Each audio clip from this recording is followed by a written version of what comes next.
As she said during an interview, Lauren Faust had visions for many of the characters she helped to create. Her goal is for Rainbow Dash to become a Wonderbolt, for Rarity to get her shop in Canterlot, and for Twilight to become Celestia's successor. Fast forward half a decade now, the most recent episode as of the writing of the script was Rarity Investigates, and boy, so much has changed. Rainbow Dash is flying with the Wonderbolts, and she's close to becoming one. Rarity has her shop in Canterlot, and instead of replacing Celestia, Twilight is ruling alongside her. It's amazing to see how far these characters we've grown to love have come, but it makes you wonder what lies ahead for the series.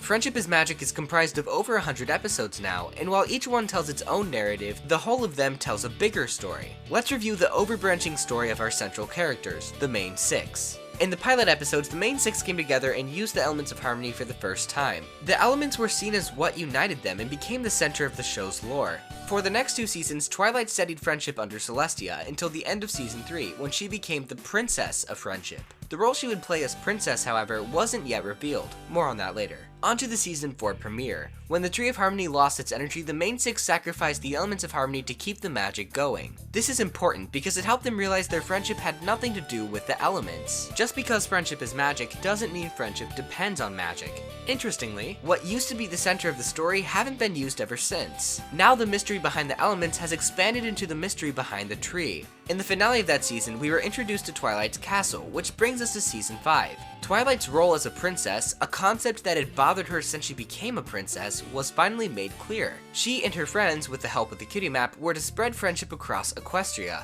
and that's where we currently are. Twilight's role has finally been revealed. On a smaller scale, like I said in the intro, the main six have almost met their individual goals. If you were wondering about the other 3, Pinkie Pie, Applejack, and Fluttershy, it doesn't look like they have any long-term major ambitions. They seem to be content with their current lifestyle. The only other major change I can think of that's yet to come is the Cutie Mark Crusaders actually getting their cutie marks. Although I say this, we're not running out of accomplishments. Things like this in the show will never change. New goals and ambitions can always be given to any person.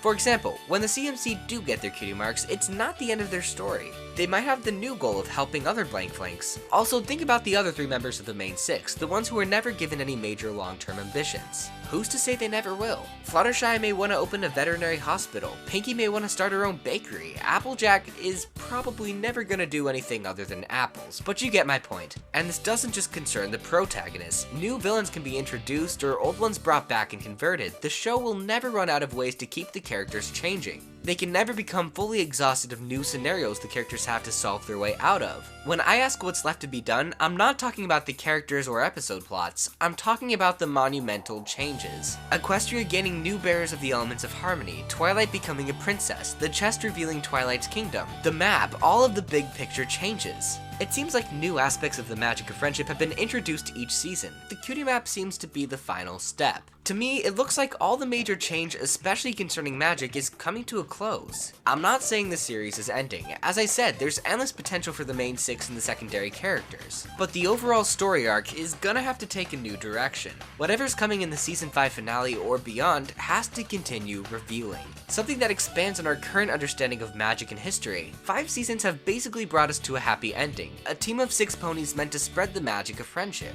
Yes, new problems will come, but the main 6 appear to be permanently tied to Ponyville in the cutie map. Future episodes can do 2 things. They can add branches to our current understanding of Equestria, like the Crystal Empire did. Although this would make for some interesting 2-parters and shorter conflicts, this doesn't really add to the big picture story.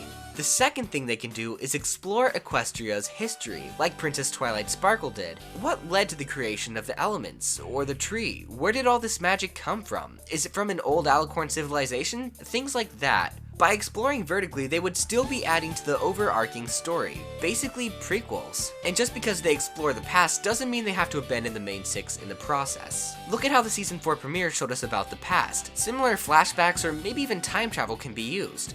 No matter if they do one or the other or both, the main 6's current position seems to be fixed. It's really looking like our current status quo doesn't have much room to change in the future, but all of that is speculation. What do you guys think? What does the future of Friendship is Magic look like? Let me know what you think in the comments. I can't wait to read your responses. Until then, this is the Brony Notion, signing out until next time. Brohoof.